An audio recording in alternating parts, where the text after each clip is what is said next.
Hello watch enthusiasts and welcome to Watch Chronicler. At around 16 degrees centigrade with mild patches of rain, the 2nd of May 1952 was a rather uninspiring Friday in London. Nonetheless, this day changed the course of the 20th century as de Havilland Comet GALYP's quadruple turbojets roared it along a runway and onto the very first commercial jet flight, a BOAC flight to Johannesburg. Cruising at 400 knots or 460 miles per hour, the Comet took aviation into a new age and shrunk the world in which people travelled for work and for pleasure. After the behemoths of Second World War bombing, the future of aviation seemed to many to be a question of piston-propelled giants offering comfort and space to the lucky passenger. However, with the development of early jet engines was promised a quieter and much faster alternative. This was a future in which you could wake up in a country, enjoy lunch in another, and go to bed in a third. Quickly the jet age took over and truly revolutionised the idea of commercial aviation. However, it didn't just change aviation, it changed watches too. In this new era, 3 hands and perhaps a date would no longer cut the mustard. Whether it was for a pilot or for a businessman, a watch from the likes of Rolex, Glycine or Patek Philippe now needed to accommodate the world and its 24 hours. In today's video, I'd like to invite you on a transcontinental voyage at the height of the jet age to present the watches at the heart of this era of champagne, innovation, and a completely altered culture around international travel. If you're enjoying this video, remember to like, share and subscribe, and head over to watchchronicler.com to catch all the most interesting stories about the watches you deserve to know about. Also, follow us on Instagram to be the first to know about new podcasts, articles, and videos. Watches have long held a place in aviation history. From the first modern wristwatch, the Cartier Santos, made for Alberto Santos Dumont in 1904, to the glowing instruments described by Antoine de Saint-Exupéry as he soared over the deserts of North Africa, they were a crucial navigational aid and often defined the difference between life and death. Let's not forget that even in the interwar years, aviation was a pretty crude affair by modern standards, and a watch was far from a luxury. In the post-war years, most passengers travelled aboard piston-propelled aircraft with military connections like the Douglas DC-3, a plane often converted from the military C-47, or the Avro Lancastrian, a conversion of the iconic Lancaster bomber as used for instance by 633 Squadron as the Dam Busters. There were also gleaming examples of modernity, like the stunningly beautiful Lockheed Super Constellation and the Boeing B-377 Stratocruiser, which used sleeping accommodation and a pressurised hull to give comfort. However, it was the de Havilland Comet, a plane travelling nearly twice the speed of these aircraft and above weather systems, which presented the future. Oddly enough though, the watch first built to cater to this new world was originally envisaged not aboard a jetliner, but aboard a propeller-driven plane of Thai Airways in 1953. Aboard this flight from Bangkok to Calcutta, Samuel W. Glure, the sales director of Montre Altus, a sub-brand of Glycine, asked the pilot what he would like to see from a modern pilot's watch. Surprisingly, he didn't request a chronograph or a watch for calculating flight parameters. Instead, he asked for something far more sensible, the ultimate watch for a traveller who has to deal with different time zones and stays in foreign hotels almost every day. In short, a watch for someone with whom it has to keep up. The result was a water-resistant automatic watch with the date, but above all one which showed 24 hours and with a rotating bezel to track a different time zone. After a few months' work and a level of expediency difficult to imagine today, the result was the Glycine Airman, a unique watch with a screwed second crown to hold the bidirectional bezel in place once set. The dial, an unusual 24-hour configuration, was clearly labelled to avoid being misread, and the hands were an elegant but underdeveloped Dauphine shape. Inside was an automatic Felser caliber, which was available in a 23 jewel or a 17 jewel special configuration for the very heavily taxed US market. Soon after, the now iconic arrow hand and pencil minute hand appeared on the dial, and the toothed bezel gave a more secure lock. The most interesting addition was a small wire raised through the dial at the 12 o'clock mark to hack the seconds when the crown was pulled out at 0.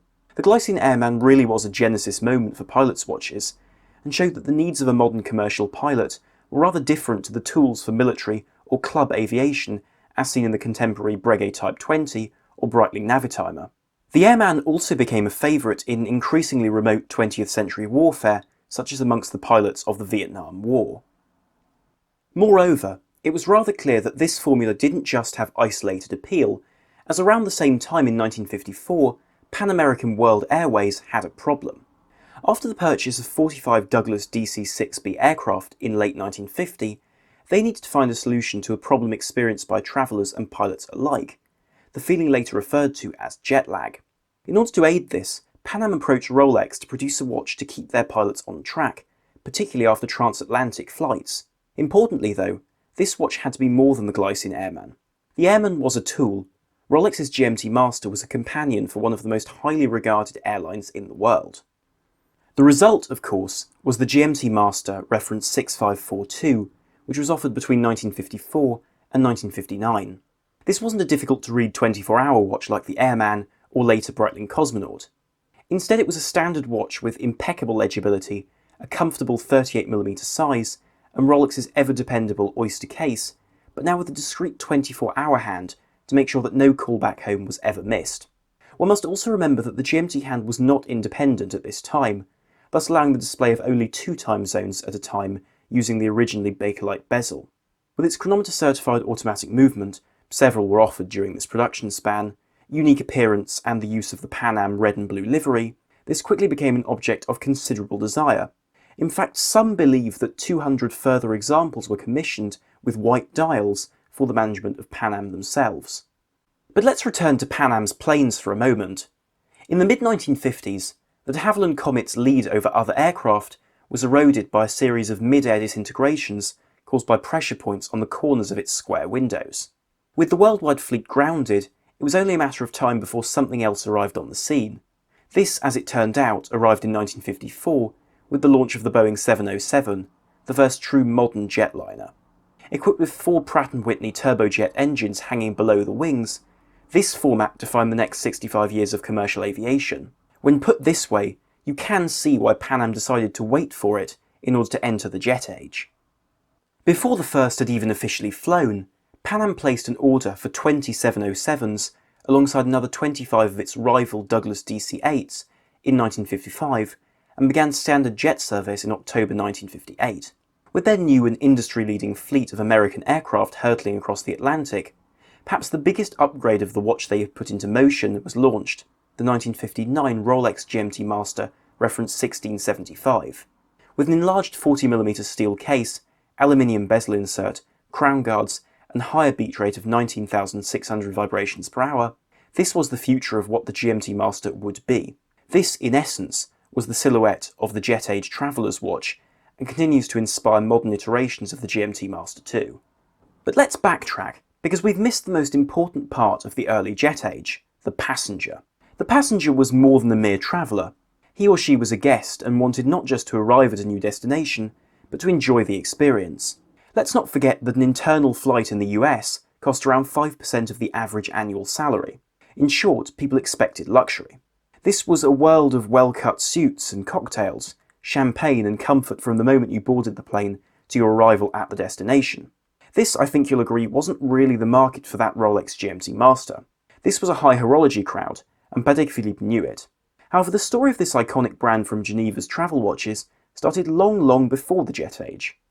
Their first world time watch, the reference 1415, was launched in 1939, and with a 31mm diameter, teardrop lugs, and a rotating external bezel for the world's cities, it was very much an early concept. By the 1950s, it was also rather at odds with modern design, engineering, and even fashion. In 1953 came the reference 2523, the most iconic world time watch ever made. It was also the perfect watch on the other side of the cockpit door to the GMT-Master, and alongside that watch, the perfect heritage for this era of aviation to leave to its modern-day counterpart. The 2523 was 36mm wide, and operated on the same principles devised by watchmaker Louis Coutier as the 1415.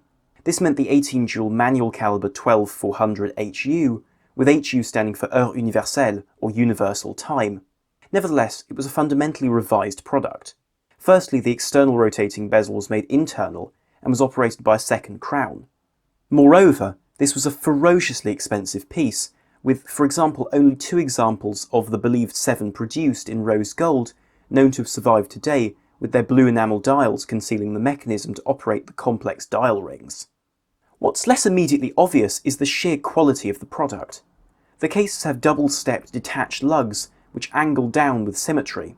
Then there's the finishing, which alternates between brushing and polishing, with very rare precision even on a case with over 50 years of wear visible.